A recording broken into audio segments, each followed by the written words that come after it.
고속도로를 달리던 한 운전자가 있었습니다. 우리도 이제 고속도로 지나고 나면 이렇게 마지막에 통행료를 내죠.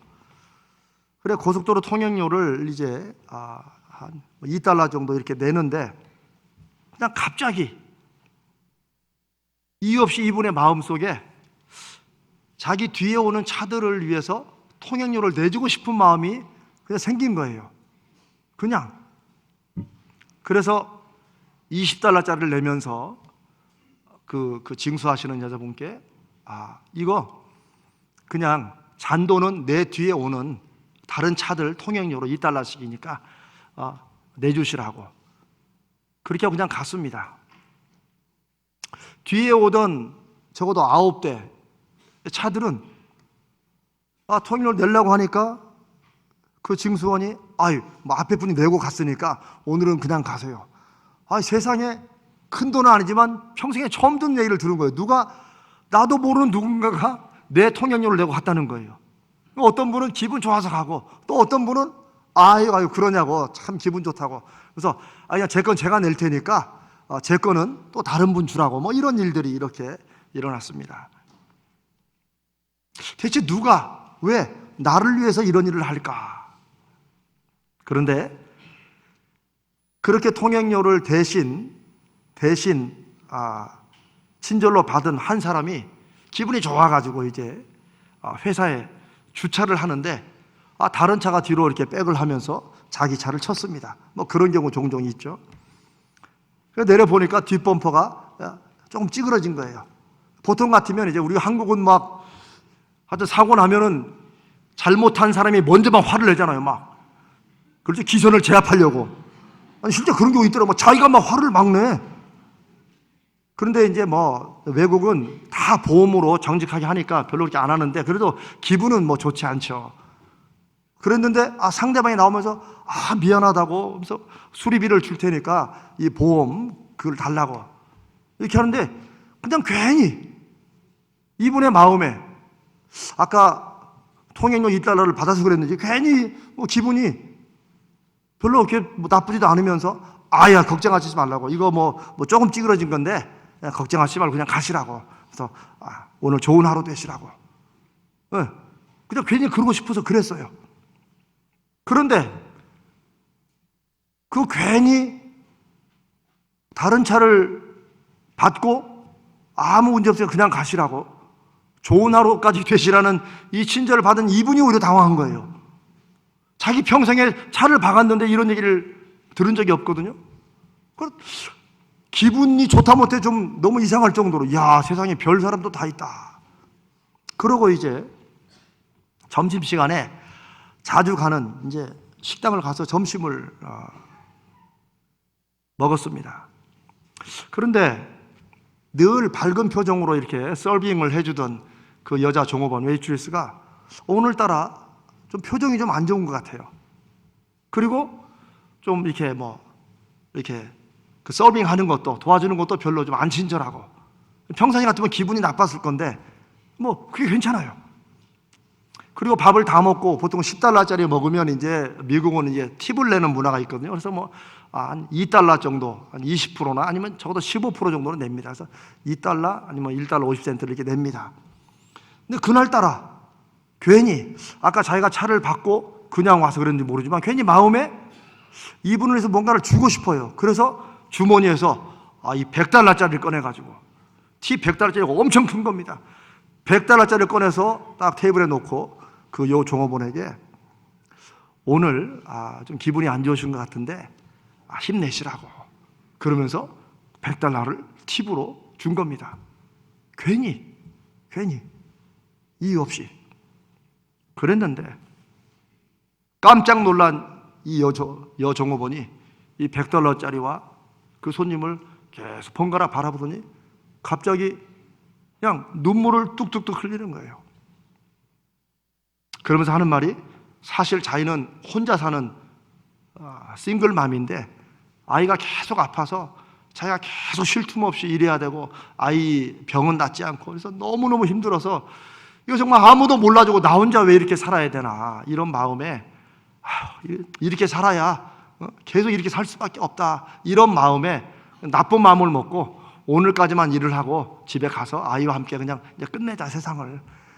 그런 마음이니 이게 뭐 친절이 나올 수가 있겠어요? 그리고 우리가 좀 자기 마음이 좀 엉클해서 그렇게 하고 있는데, 보통 같으면 싫은 소리를 해야 될 이 손님들이, 특히나 이 손님이 오히려 100달러짜리를 팁으로 놓으면서 힘내시라고 하는 그 말이 가슴에 그냥 확 와서 꽂힌 거예요. 야, 이 세상에 나 혼자 사는 게 아니구나. 아무도 내 이 힘든 걸 모르는 줄 알았는데 누군가가 있구나. 아직 살만한 세상 아니냐, 이런 마음이 들었다는 거예요. 그리고 제가 정말 선생님 덕분에 내가 희망을 갖고 다시 한번 살아보겠다라고. 그리고 이런 일들이 계속해서 진행되는 게요. 이 미국에서 실제 있던 얘기고, 이 실화를 이제 배경으로 해서 미국에서 영화도 만들었습니다. 한국에는 영화가 들어왔는지 모르지만 미국 그 제목으로는 Pay it forward, 앞으로 갚으라, 앞으로 앞사람에게 갚으라, Pay forward라는 그런 제목으로 영화도 만들어졌어요. 저도 그 영화를 또 봤어요. 이걸 책으로도 읽고 영화로도 또 봤는데, 사실 이제 이 제목의 의미는 이렇습니다. 누군가 빚진 것을 갚을 때는 paying backward입니다. backward, 뒤로 갚는 거예요. 나한테 준 거니까 내가 그 사람에게 갚는 거죠. 다시 되돌려 갚는다는 거죠. 그런데 이 영화 제목은 pay it forward, 앞으로 갚는 거예요. 내가 전혀 빚진 사람도 아니고 빚도 안 졌는데 이 사람에게 내가 미리 갚는 거예요. 그러면 이 사람은 또 누군가에 또 갚고. 그래서 이런 일들이 미국에서 일어난 것을 이렇게 했는데, 사실은 빚을 미리 갚는 게 아니고 이유 없는 친절을 베푸는 거죠. 누군가의 작은 친절 하나가 계속 연쇄 반응을 어떻게 일으키는지를, 그 영화는 조금 다른 각도에서 이제 각색을 했지만 실제 있던 일을 배경으로 한 것입니다. 미국의 어떤 사회학자는 이런 걸 보고 ARK라, 즉 방주라, 오늘날에 필요한 방주라고 이름을 지었습니다. 그런데 이걸 ARK, 우리도 왜 말 줄여가지고 좀 바꾸는 거 있죠? 이 ARK, 방주로 한 것은 이런 의미입니다. Act of reckless kindness. reckless는 애들이 막 난장판을 정신없이 막 하는 거, 이런 거, 생각 없이 하는 이런 걸 말하거든요. 그러니까 이거 바꿔 말하면 정신 나간 친절한 행동, 그거예요. 좀 좋은 말로 하면 이유 없는 친절이라는 거예요. 이게 아크인데, 노아 시대의 홍수는 노아가 방주를 지어서 사람을 구원했지만, 이 현대의 각박한 시대에는 이 정신 나간 친절, 이 이유 없는 이런 친절의 방주가 사람을 구원할 수 있다라고 이 사회학자가 그렇게 이 사건을 명명을 했습니다. 오늘날의 그 방주, 정신 나간 이유 없는 친절의 방주는 여러분 누가 지을 수 있을까요? 바로 저와 여러분만이 저는 지을 수 있다고 믿습니다. 오늘 본문은 요한복음 3장 16절과 함께 우리 기독교 구원론의 아주 중요한 핵심 구절입니다. 의인을 위하여 죽는 자가 쉽지 않고 선인, 착한 사람을 위해서 용감히 죽는 자가 혹 있겠지만 죄인을 위해서 죽은 사람은 없는데 오직 한 분, 예수 그리스도가 우리가 아직 죄인 되었을 때 그리스도께서 우리를 위하여 죽으심으로, 하나님은 그 독생자를 대신 죽게 하심으로 우리를 향한 하나님의 사랑을 확증하셨다. 더 이상 다른 증거로 어떻게 할 수 없을 만큼 그것만 보면 하나님이 우리를 얼마나 사랑을 하시는지를 확인할 수밖에 없도록 하셨다라는 게 로마서 5장 6절로 8절의 말씀입니다. 그런데 이 말씀을 다시 생각해 보면 하나님이 왜 사랑할 만한 아무것도 없는 우리를 사랑하시는가에 대한 설명이 없습니다. 앞뒤를 봐도 우리를 뭐 시키려고 한 것인지 그런 설명도 없습니다. 성경의 대답은 그냥 특별한 이유가 없다. 아니야, 아예 그런 말씀이 없어요. 하나님은 우리가 죄인이었을 때부터 우리를 사랑하셨다고, 뭐 사랑받을 만한 것을 없는 건 고사하고 오히려 하나님과 반대로 하나님의 마음을 아프게 하는 그런 죄를 짓고 있는 그때부터 하나님은 이미 우리를 사랑하셨다. 그리고 그런 우리를 하나님의 자녀로 삼으시기 위해서 하나님의 독생자를 우리 대신 우리 죄 때문에 죽게 하셨다. 이게 여러분 우리가 믿는 이 기독교 신앙의 핵심입니다. 그런데 하나님은 아무런 이유가 설명이 없으십니다. 왜 그럴까요? 요한 1서 4장 8절은 그런 하나님의 사랑에 대해서 그냥 한마디로 하나님은 사랑이시라. God is love. 그거밖에 없다. 하나님은 사랑이시기 때문에 그렇다라기보다도 그런 이유 없는 행동, 이유 없는 베품, 나눔, 은혜, 이거를 사랑이라고 불러야 된다. 그리고 그 일은 하나님이 하시고 하나님은 사랑 자체시다라고 말씀을 하시는 것입니다. 사실 사랑할 만한 조건이 있어서 사랑하는 것은 어쩌면 누구나 다 할 수 있습니다.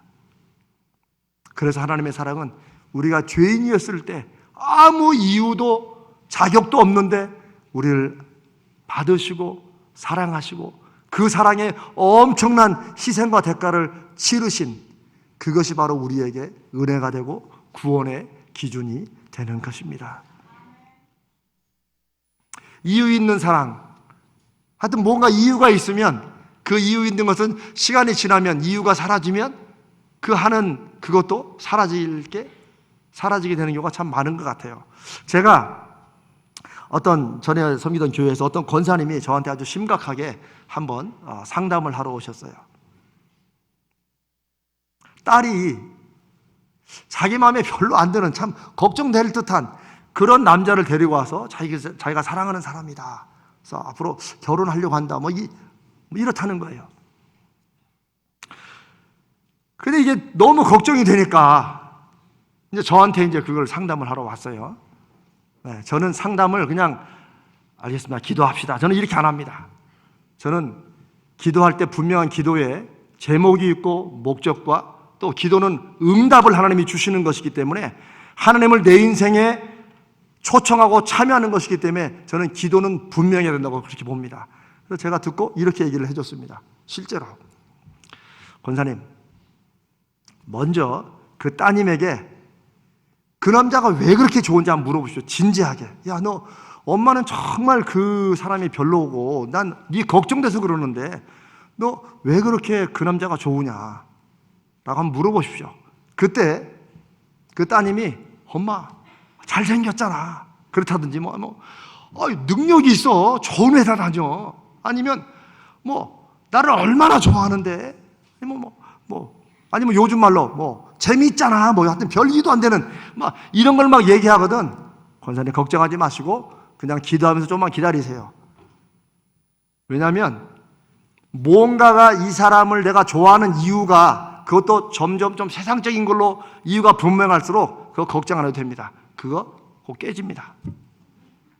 그냥 제 경험이 그래요. 그런데 만약에 따님한테 야, 너 그 남자를 왜 이렇게 좋아하냐 정말 엄마는 네 걱정돼서 그렇다라고 말할 때 이 딸이 슬픈 표정으로 엄마 나도 내 마음을 모르겠어 왜 그런지 그냥 좋아. 그러면 권사님 포기하시고 그 사이 될 사람을 사랑할 수 있는 마음을 달라고 기도하시고 그렇게 하라고. 그건 제 나름대로 이유가 있어서 그렇습니다. 하나님이 우리를 그렇게 지으셨어요. 무슨 말이냐면요, 여러분 정말 강한 것, 정말 우리가 인간적으로 어쩔 수 없는 것, 그거는 마음으로부터 시작되는 일입니다.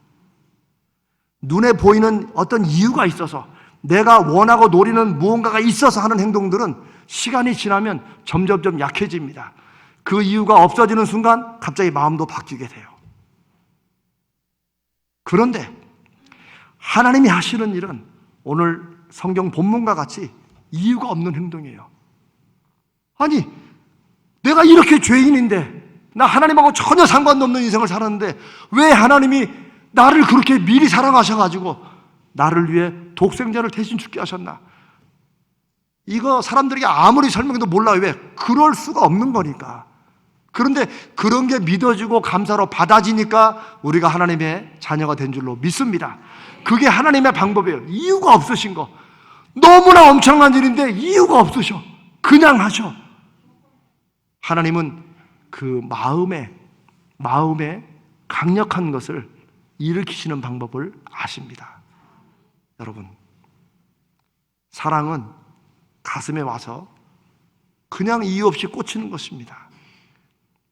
그런데 이렇게 우리를 사랑하시고 하나님 자녀로 부르신 하나님께서 우리를 통해 일을 하실 때도 하나님은 그렇게 일을 하십니다.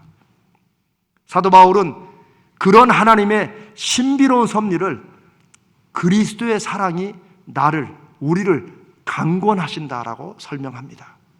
사도 바울이 왜 그렇게 죽을 뻔한 고비를 숱하게 넘기면서도 또 가서 복음 전하고 두들겨 맞고 일어나가지고 또 가고 풍랑에서 굶고, 왜 예수 믿다가 남들 볼 때는 바울 저 사람은 예수 믿고 인생 끝났어, 어떻게 저렇게 살아 할지 모르지만 바울의 고백은 이것입니다.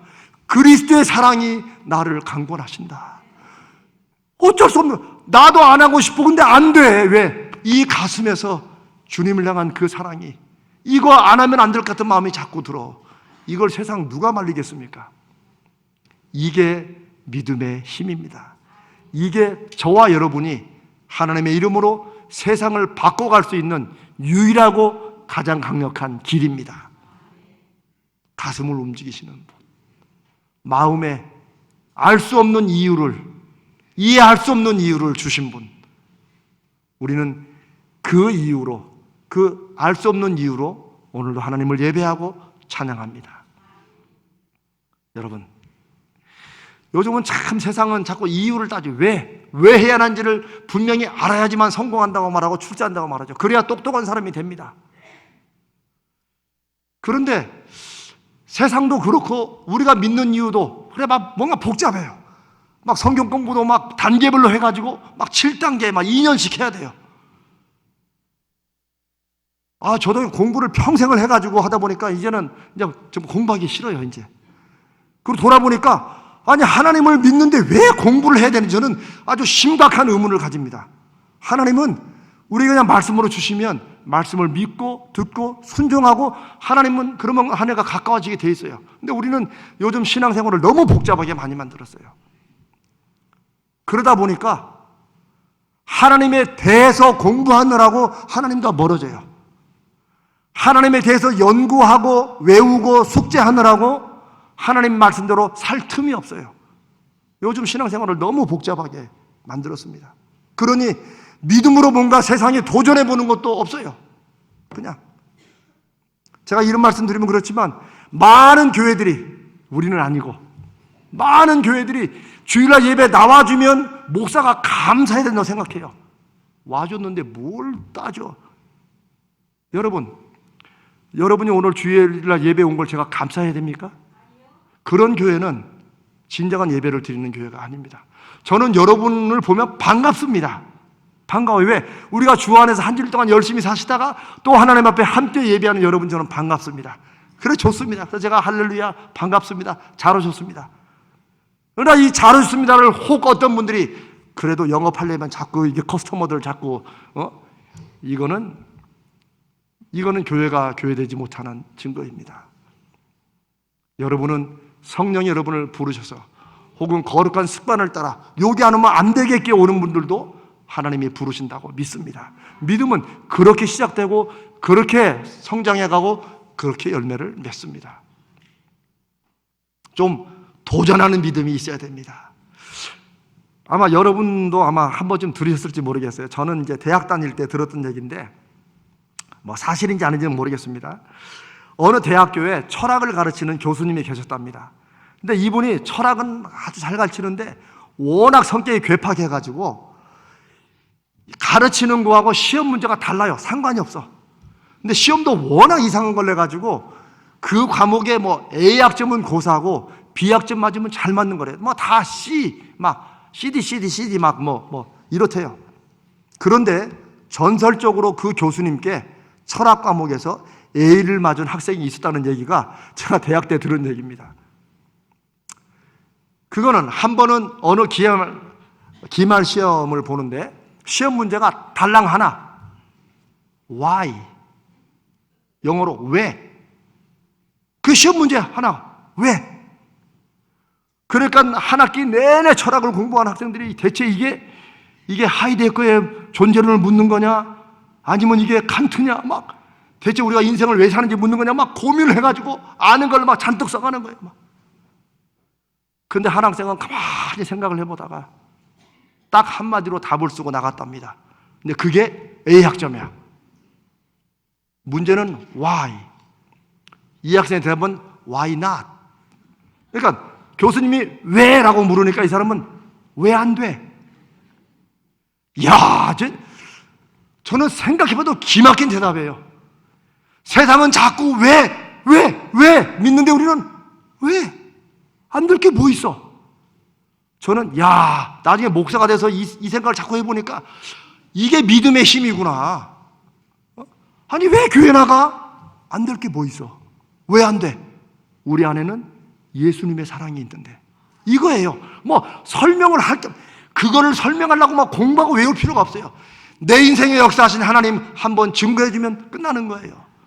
믿음의 도전은 이렇게 나오는 것입니다. 세상은 우리에게 왜냐고 하나님이 살아있는 걸 보여봐라 뭐 이렇게 해도 우리는 하나님의 이름으로 믿으면 보게 돼. 자꾸 보고 믿으려고 하니까 안 보이지. 눈이 열려야 보지. 이렇게 얘기해야 되는 거예요. 그거를 보여주려고 설명해봤자 더 멀어지고 우리도 지칩니다. 그냥 말씀처럼 믿으면 보게 되리라. 이런 믿음의 도전이 있으시길 바랍니다. 하나님이 원하시는 우리의 신앙도 그것입니다. 하나님이 우리를 이렇게 이유 없이 그냥 사랑하셨으니까 우리도 그 사랑에 우리도 그냥 하나님을 섬기고 사랑하고 하나님께 순종해 가는 것입니다. 저는요, 그냥 이유 없이 사랑하시는 하나님의 영광을 위해서 우리가 뭔가를 한다고 할 때 저는 제일 좋은 길은 저는 그냥 순종하는 거라고 믿습니다. 저는 누군가 저에게 저는 그런 거 없지만 호를 하나 누가 옛날 그런 거 이제 호, 음파 하듯이 호를 하나 지으라고 하면 저는 그냥 이재명 이렇게 하고 싶어요. 정말 그냥 이재명. 뜻이 없어요. 그냥이야, 그냥. 근데 제가 여기에는 이유가 있습니다. 제가 미국에서 어떤 목사님을 만났는데 제가 자꾸 제가 지금 세 번째 일하는데 제가 자꾸 미국 얘기하는 걸 용서하세요. 왜냐하면 제가 한국에서 12년을 살았는데 이상하게도 12년 동안에는 이 하나님으로 인한 간증들이 별로 없었어요. 제 주위에. 저는 미국에서 살면서 정말 신선한 사람들 많이 만났고 이렇게 돼가지고 제 얘기의 많은 부분이 미국에서 실제 겪은 것들이에요. 여러분 이해해 주세요. 저 양반이 미국에서 왔다 맨 미국 얘기만 한다고. 그게 아닙니다. 이제 앞으로 이제부터 가자제일교회에서 저와 여러분의 믿음의 얘기가 시작될 줄로 믿습니다. 정말입니다. 그래서 제가 다른 교회 가면 우리 가자제일교회에서 이런 일이 있었다고 요렇게 할 때가 오리라 믿고 조금 참아주세요. 제가 미국에 정말 훌륭한 목사님을 만났어요. 너무너무 존경하고 이분은 정말 하나님을 위해서는 모든 걸 다 던지는 분이에요. 그래서 우리 이제 한국 목회자들이 그 미국 목사님을 초청해가지고 어느 이제 조그마한 컨퍼런스에서 한번 여쭤봤어요. 어떻게 목사님처럼 그렇게 할 수 있고, 참 우리 같은 목사지만 어떻게 그렇게 하나님 앞에 절대적인 순종을 하시느냐 물어봤는데 이분이 본인의 간증을, 스토리를 얘기해 주시는 거예요. 오래전에 본인이 어떤 목회자 컨퍼런스에 참여를 했대요. 그 목회자 컨퍼런스는 선교사도 모이고 해가지고 한 300-400명 이렇게 모이는 그런 컨퍼런스인데 4박 5일로 했는데 그 컨퍼런스에 이제 오전 시간은 2시간 동안 그냥 찬양과 기도를 하는 거래요. 아무것도 없이 그냥 찬양하고 기도하고는 그런 시간이더래요. 그런데 첫날 찬양과 기도하는 시간인데 아니 피아노 반주자가 없더래요. 그러니까 주최 측이 실수를 했던지 아니면 약속했던 분이 안 왔던지 그러니까 난리가 난 거예요. 그러니까 사회자가 나와가지고 혹시 이 중에 피아노 반주하시는 분 혹시 계십니까? 우리가 좀 반주에 맞춰 찬양을 좀 했으면 좋겠는데 그랬는데 이 목사님이 피아노를 조금 친대요. 막 169으로 치는 건 아니지만 웬만한 반주는 다 하고 하는데 자기는 그냥 가만히 있었대요. 근데 하나님께서 자기 마음에 야 네가 해라, 자 그런 마음을 주시더라는 거예요. 근데 자기는 그래 잘 치는 것도 아니고 뭐 굳이 내가 여기까지 와가지고 또 피아노를 치야 해가지고 그냥 가만히 누르고 있었대요. 그랬더니 하나님이 마음속으로 주시는 말씀이 그래 네가 안 하면 내가 순종하는 누군가를 쓰겠다. 그래서 뭐 아예 그러시든가 말든가 뭐 그러고 이제 자기 가만히 있었대요. 미국 목사 영어로 하는 거예요. 그랬는데 어떤 여선교사님 한 분이 이렇게 나오시더래요. 그러니까 사람들이 막 박수를 막 쳤죠. 막 쳤어. 그 여기서는 여선교사님이 피아노에 딱 이렇게 앉으신 거예요. 그리고 이제 찬송을 부른 거예요. 찬송가를 막 힘있게, 얼마나 뭐 힘있게 찬송을 막 하는데 1절 부르세요. 느낌이 좀 이상해. 2절 막 3절 4절 갈수록 사람들이 확실히 알게 됐어요. 이분은 피아노를 못 친다. 그런데 피아노를 못 치는 정도가 아니고 피아노의 피자도 모르는 분들 있잖아요. 왜 애들이 왜 피아노 있으면 띵띵띵 혼자 멋대로 치는 거 있잖아요. 이분은 자기 이 믿음에 겨워가지고 막 피아노만 치지 부르는 곡하고는 전혀 안 맞아. 그걸 다 느꼈어요 이제. 그래서 계속 치는 거야. 그런데 이분의 간증이 정말 놀랍더라는 거예요. 그 찬송이 너무나 은혜롭고 그 기도가 너무너무 강렬했더라는 거예요. 자기는 그런 경험을 했대요. 근데 그 다음날도 이 성경이 또 나오는 거야. 4박 5일 내내 이분의 안 만든 피아노 따로 찬송 따로. 그런데 세미나에서 아무리 좋은 강사가 왔고 했어도 이분의 가슴속에 남은 것은 그때 그 찬양이라는 거예요. 그 찬양. 그 성교사님이 왜 피아노를 못 치면 나왔는지 그거는 자기는 모른대요. 그러나 자기는 하나님이 네가 안 하면 내가 누군가 순종하는 사람을 쓰겠다고 하신 그런 게 아닌가 싶었대요. 이 이제 세미나 끝나고 얼마 후에 오래 지나서 또 다른 세미나가 있었는데 그때 또 반주자가 없더래요. 또 자기가 좀 뻗쳤는데 하나님께서 네가 하든지 네가 안 하면 내가 순종하는 누군가를 또 쓰겠다 그러시대요. 그래서 목사님 빨리 나갔대요. 그냥 가가지고. 그래서 피아노 반주를 했고 그 뭐 시간이 은혜롭게 끝났대요. 그런데 그 순간에 자기는 평생 하나님 앞에 하나님 무엇이든지 저에게 말씀하시면 저는 무조건 순종하겠습니다. 그 후로부터 저희들이 존경하는 그 목사님이 되신 거예요. 저 그 말을 듣고 너무너무 부러웠어요. 여러분 제가 청빙 설교 여기 왔을 때 여러분 뭐 이미 다 기억하시겠지만 기억을 못 하시겠지만 제가 그때 순종에 관한 말씀을 나눴습니다. 그건 제 신앙의 고백입니다. 저도 하나님이 능력 있게 쓰려면 저는 능력 있는 주의 종이 되어야 된다고 저는 그렇게 정말 순수하게 믿었어요. 그래서 제가 공부도 열심히 하고 제가 미국교회에 가가지고 제가 박사학위도 했잖아요. 여러분 그 학교에 들어가기 꽤나 힘든 학교입니다. 여러분 얼굴 표정으로 보니까 늘 안 믿지만 그 상당히 좋은 한 여러분만 모르는 것 같아요. 상당히 좋은 학교입니다. 그거 저는 제 인생에서 그게 제일 잘 나가는 때였어요. 남들 다 부러워하고. 그러나 저는 그때가 제 인생에 신앙으로는 바닥을 치는 때였습니다. 정말로. 그러면서 깨닫는 게 하나님의 사람이 하나님 앞에 쓰임받는 것은 능력이 아니다. 순종이 하나님이 쓰시는 유일한 이유다. 저는 그걸 확신했습니다. 그러고 나서 이 목사님의 그냥 순종하는 걸 제가 들었으니 그래서 제가 그 후로는 나는 내 호는 그냥이다. 그냥. 저는 지난번에 있던 그 교회에서도 북한 뭐 다녀오라고 그래서 저는 그냥 갔어요. 그냥. 어차피 나한테 맡겨주신 거니까 아멘하고 가는 거예요. 저는 제 인생에 제가 다른 거 잘난 건 없습니다. 그러나 저는 하나님 앞에서 하나님이 시키시면 저는 그냥 합니다. 결과는 하나님이 책임지시는 거지. 저는 이런 마음으로 살고 저는 사랑하는 여러분들과 이런 믿음의 열매의 역사를 저는 함께 보고 싶습니다. 하나님이 원하시는 것은 그냥 순종하는 겁니다. 왜? 하나님 그분이 우리를 그냥 사랑하셨는데 우리는 뭘 이건 안 해봤고 이거는 좀 힘들고 지금 상황이 이렇고 처지가 이렇고 이러느라고 자꾸 하나님을 기다리시게 하고 우리 아닌 다른 사람들 순종하는 사람들이 하나님의 역사를 경험하는 쪽으로 왜 가냐는 거예요. 아마 여러분도 주변에 요즘은 간증 집회도 이제 하지도 않더라고요. 하나님이 역사 안 하시는가 봐요. 그런데 하나님이 역사 안 해서 그런 게 아니고 하나님께 순종하는 사람들이 없기 때문입니다. 우리가 너무 똑똑해졌어요. 너무 바빠졌어요. 너무 복잡해졌어요, 신앙생활이.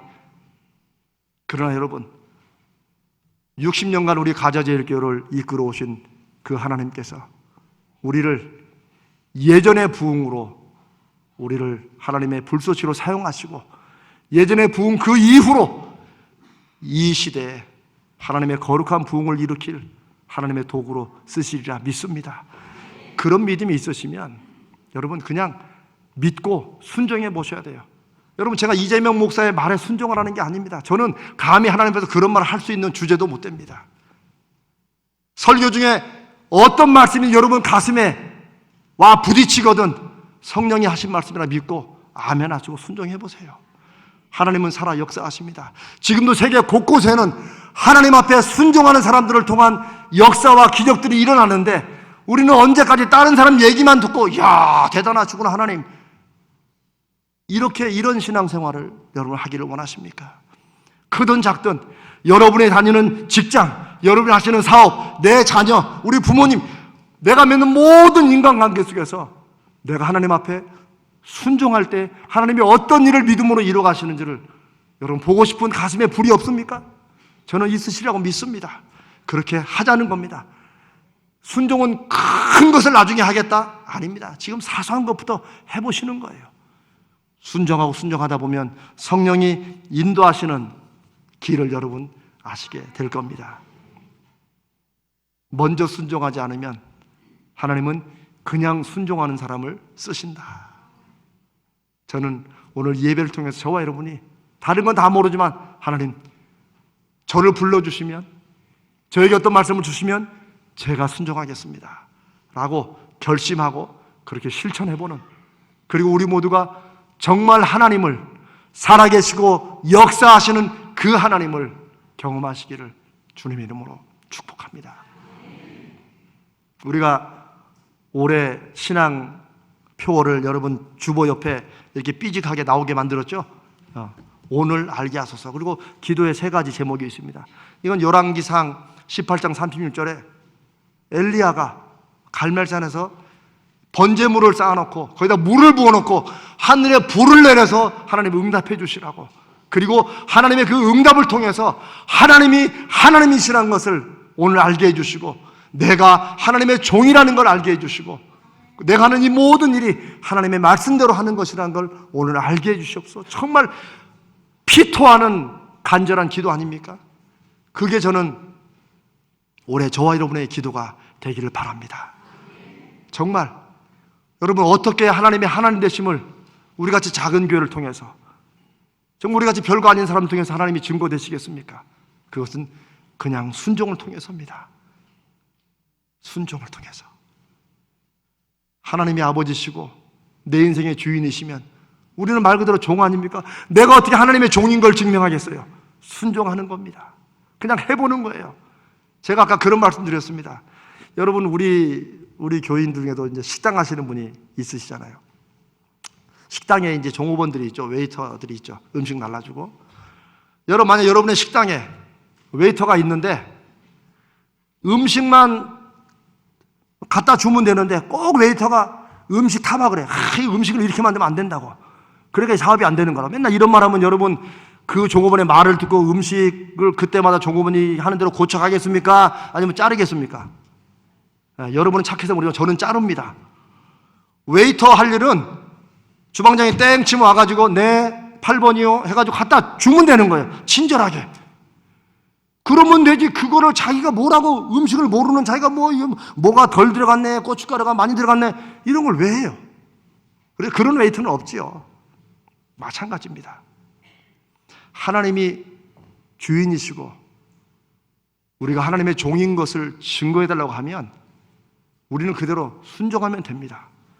순종의 결과가 어떻게 될지 그걸 염려하는 것은 우리의 몫이 아닙니다. 그건 주인이신 하나님의 몫입니다. 저는 그 확신과 그 경험이 있기 때문에 어쩌면 여러분 보시기에 세게 나가는 거예요. 하나님이, 그건 하나님 책임이지. 나는 적어도 내 인생에 경험한 하나님을 제가 확실히 믿기 때문에 그렇게 말씀드립니다. 사랑하는 여러분, 하나님은 살아계시고 역사하십니다. 지금도 우리 가운데 예배를 받으시며 우리 찬양과 기도를 들으십니다. 이 하나님께 그냥 순종합시다. 하나님 무언가 말씀에 마음에 주시면 아멘 했으면 그 말씀에 순종해보는 겁니다. 저는 우리 하나님께서 우리 사랑하는 저와 여러분 통해서 우리 가자제일교를 통해서 하나님의 하나님 되심과 우리가 하나님의 종인 것과 우리가 하나님의 말씀대로 하는 것을 증거해 주시기를 간절히 바라고 축복합니다. 오늘 이 말씀으로 우리 함께 이 말씀을 우리 기도로 삼고 함께 한번 찬양합니다.